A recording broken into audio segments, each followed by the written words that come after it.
I am a scientist by trade. This is something that I'm very passionate about because I feel that this is something that the people don't know more about, and we really need to get the word out because there is so much testing that should be done, and at least, you know, if the testing isn't done, at least give us the choice to make our own decision whether or not we want to eat genetically modified food or not. I'm Stacy Malkin. I'm the media director for the California Right to Know initiative to label genetically engineered foods. Thank you. And we are thrilled to announce today that we are turning in a huge number of signatures, 971,121 signatures. Yeah. To put the California Right to Know initiative on the ballot in November. And this monumental achievement really has to do with the work of so many volunteers and petitioners across the state. Many of them mothers and grandmothers, farmers and fishermen, senior citizens, students, all out on the streets talking to people about how we have the right to know what's in our food. 7 years ago, I found that some certified organic feeds were contaminated with GMOs. Since GMOs are not allowed under organic standards, I had to do something about it. So I started a GMO testing program at the farm and creamery. I convinced a local mill to source verified non-GMO feed for our cows. All our ingredients for our organic dairy products are now tested for GMOs. Right now, before the Food and Drug Administration is a petition, an application for approval for the first genetically engineered animal to be put on the market. In this case, it's a genetically engineered salmon, what we call frankenfish. The FDA could approve that at any time, which means within a month or perhaps a year, genetically engineered fish could be in our markets, and you wouldn't know it. You wouldn't know it because the FDA is not going to require that these fish be labeled as genetically engineered. The only way we're going to be able to know whether they're genetically engineered, if they're approved, is that this ballot initiative be passed. And that's why it's so important. I represent a coalition of family farmers and small businesses and small grocers and markets who are concerned that this measure is going to increase food costs for consumers by hundreds of dollars per family per year. We're concerned that this measure is full of loopholes. For instance, it exempts more than half of the foods we eat, foods at restaurants, foods like dairy, milk, cherry, even some organic foods, poultry, meats are exempt. We don't think it makes sense. Food sold in restaurants, alcoholic beverages are all exempt. We don't understand why. And lastly, we're concerned this is going to open up a flood of lawsuits against small family farmers and businesses. It was written, the official proponent is a trial lawyer that has made, if you go to the Attorney General's website, he's made millions of dollars suing small businesses, pursuing frivolous lawsuits over the last 10 years. He snuck a provision in this measure that would allow him to go after these small family farmers and grocers, increasing their costs and ultimately increasing our food costs by hundreds of dollars a year.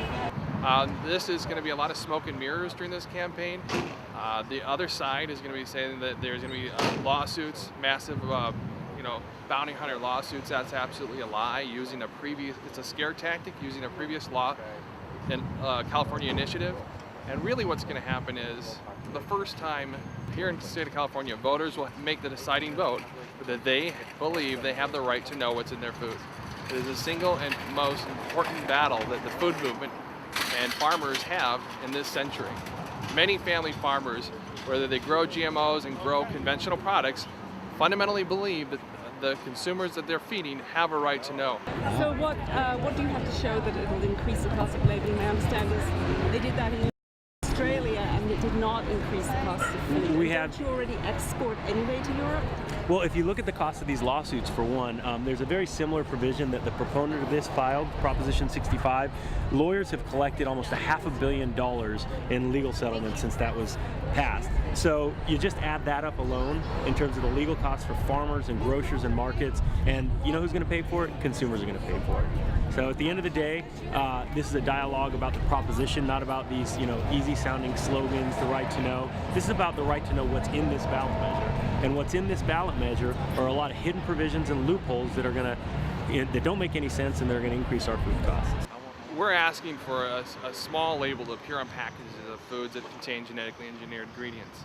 Cost estimates show that it will cost the average Californian 3 cents, less than 3 cents for a stick of gum. You'll have the right to know what's in your food for the first time in 20 years. So do you think it's appropriate for people to eat food that has not been tested by the FDA without labeling on it? There have been hundreds of studies proving that these foods are perfectly safe.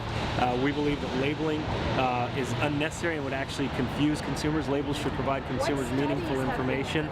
The World Health Organization, the National Academies of Science, the Food and Drug Administration, the USDA, all respected science-based organizations have said that there's no material difference between these foods and others, and that labeling would confuse and mislead consumers and are unnecessary. In 1992, when Michael Taylor, a former Monsanto lobbyist and super lobbyist, and now current food safety czar at the FDA, he helped write a regulation basically stated there was no material difference between foods that have been genetically engineered in laboratories and those that have been traditionally bred and raised and fed to humans for thousands of years.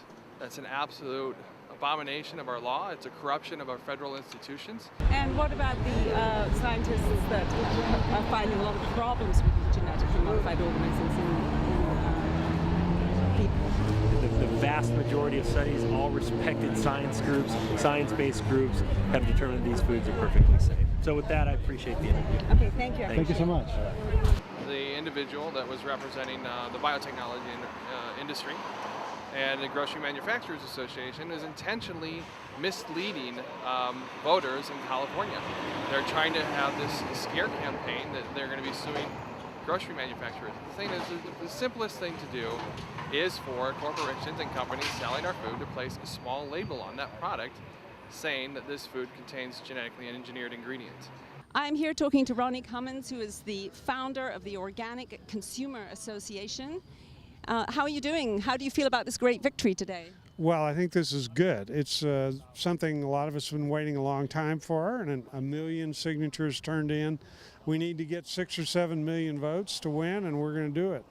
And what do you think this guy behind us here, who represents Stop the Costly Food Labeling proposition, they're saying that it's going to cost a lot more for consumers. If we get this labeling, we're going to have to pay more. Could you speak to that, please?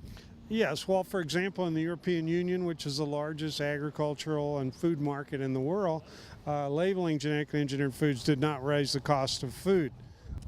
I see it. I also understand in Australia they have labeling, and that also did not significantly raise the cost of food in Australia. Is this the case? Exactly. And I mean, food companies change their labels every year or so anyway. They print new labels.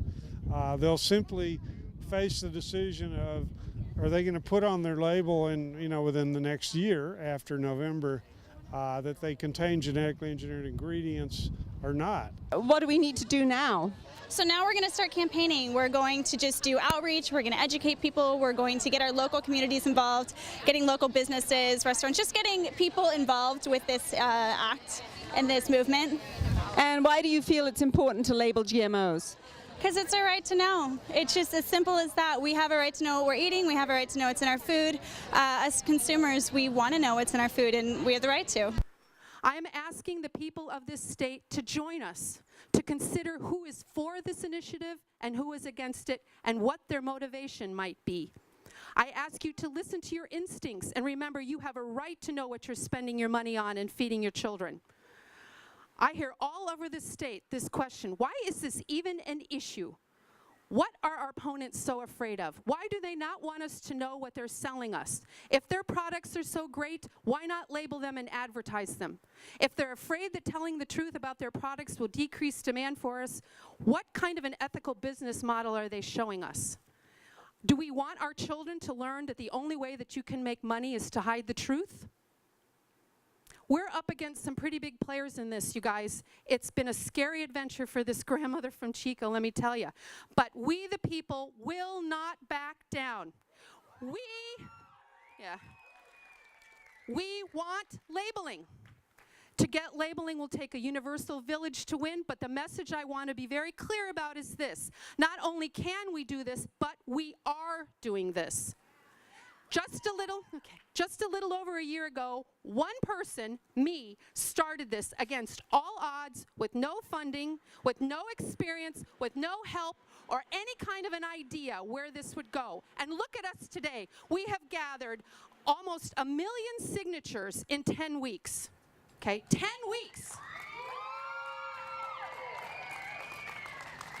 We are now a full-on we, and I can say with joy in my heart, and I've been crying lots today, that we are confident we will be on the ballot in November and that we will win with your continued support, actions, and commitment. Why? Because this is the right thing for California, and it's time. Please join us. All right, now we're going to have a ceremony of marching the tens of thousands of petitions gathered in San Francisco around the corner to the county records office.